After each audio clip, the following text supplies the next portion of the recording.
Counterfeit NES games. How to know if it's fake? The other day, I plugged in a copy of Mortal Kombat 3, and the console I was using was one of the new dual consoles nes+snes games. I got a message at the start that said something about pirated games. How can I know if I bought, say, Earthbound at a vintage stock or eBay is going to be authentic? Some of these older games are fairly expensive. Question from user King of NES at Gaming at Stack Exchange. Answer: there are a couple of telltale signs which actually seem common for just about all Nintendo cartridge-based systems. Look for these qualities when attempting to identify counterfeit cartridges. Take a close look at the label. Is it blurry? It's probably a fake if it is. Most counterfeits use decent scans for reproduction labels, and the quality is more than obvious when you see it. Still, it is worth comparing against an image of a legit version because a handful of games actually had poor images. Kid Dracula for Game Boy is one example I have in my collection. It looks fake to me, but it's not. Compare the image to other legit copies and look at image cropping. These labels were also reproduced. If the bootlegger could find a better image on,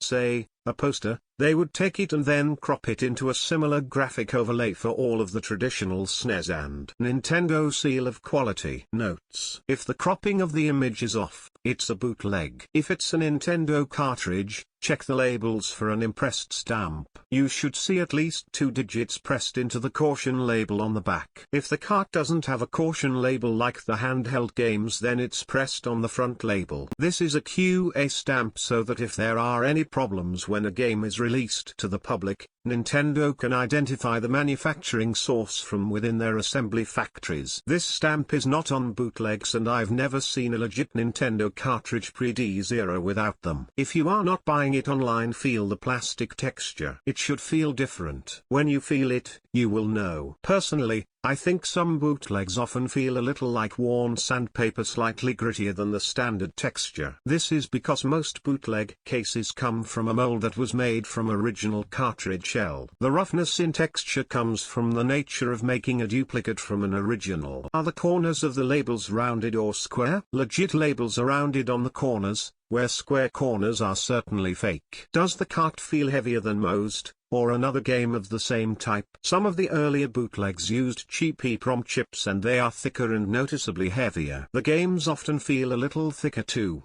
because these chips often take up all of the space within the height of the cartridge and make it slightly bulge. It's not visibly noticeable, but you can easily feel it if you've handled your share of NES cartridges. The only exception to the weight of some cartridges is that early NES games would have a Famicom to NES converter board in the cartridge. These were limited to just a select early titles. The Famicom to NES converter isn't super rare, but it is uncommon. It is worth mentioning because an old title like Gyromite may very well have a Famicom converter in it, and those cartridges weigh more because of the extra hardware. Advanced checks. If you are in the market for a really valuable cartridge, or if the game happens to be super hot and easy to sell at the moment, then you may want to take the next step to verify the legitimacy of the cartridge. First, if you know of a super reputable store online that has a great return policy, you can trust them. They know which games are rare, and if they have a great reputation, then they know that they have to do this checking themselves. Otherwise, they will get bad rep for selling bootlegs. You will still want to verify the cartridge with these steps, but it helps to have a way to back out, assuming you buy a cartridge and find out it's a fake. If you can't buy it through a reputable dealer, then be sure to see the game in person and check out the game with your own eyes and hands before making a purchase. The first thing you will need to do is purchase a cartridge screwdriver set like this one. These are used to open up Nintendo hardware since they use special screws on their games. Open the cartridge and look for the following signs of legitimacy. For this list of items to search for, I'll be using Paperboy as an example. I'll be referencing the annotated points on these images. Each Nintendo game usually has a serial number printed somewhere on the cartridge. For your specific system, do some quick Googling of where this is located. Some earlier carts, the NES black labels. These may not have the serial number printed on the label, but from probably 1986 on,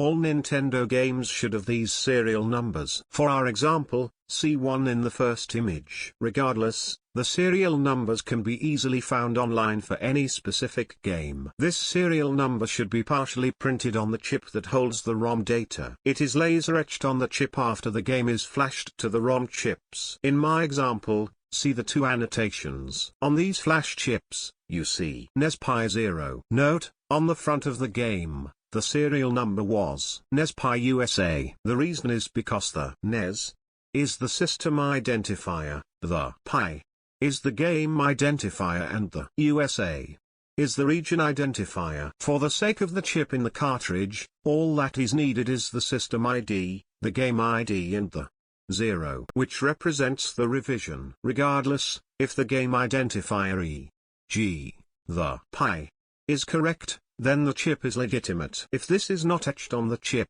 it is a bootleg. Does the PCB, the green board with the printed, metal leads that plug into the Nintendo, have the C198X Nintendo phrase printed on the board? See annotation 3 in the second image. If it doesn't have this, probably a bootleg. Nintendo tightly manages the manufacturing of their equipment. If the Nintendo copyright isn't on the board, it is likely a bootleg, but late in the NES era, Nintendo did allow for some game development studios to manufacture their own boards. Specifically, Konami and Sunsoft are the two that I am aware of. Regardless, a bootleg cartridge will not have a stamp of a legitimate third-party company on it. However, if Nintendo is stamped on the board, take a second to look at the O in Nintendo. Since I originally posted this response in 2019, techniques have improved in bootlegging. Manufacturers are now putting the same screen-printed stamps on boards, but the Nintendo stamp is hard for them to get correct. This is because there is no Nintendo font that's readily accessible. The O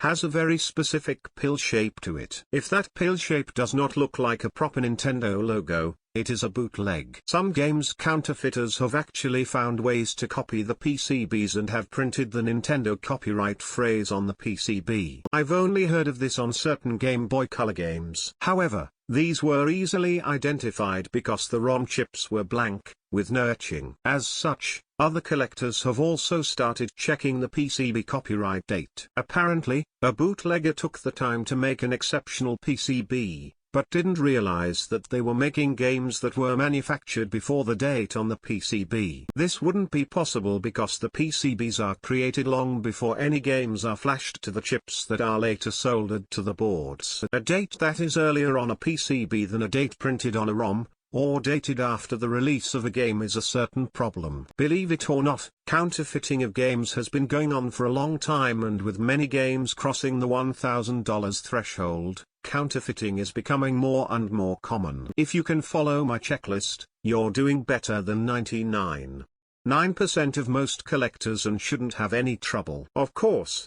if you ever get into any serious collecting, it's worth joining a community and following what people find. The counterfeiters are still getting better, even though some of these games are getting to be over 25 years old. They will find a way to make them look as legit as possible, and won't stop improving their methods, so long as people keep collecting and shelling out loads of money for rare cartridge games. Answer from user RLH at Gaming at Stack Exchange.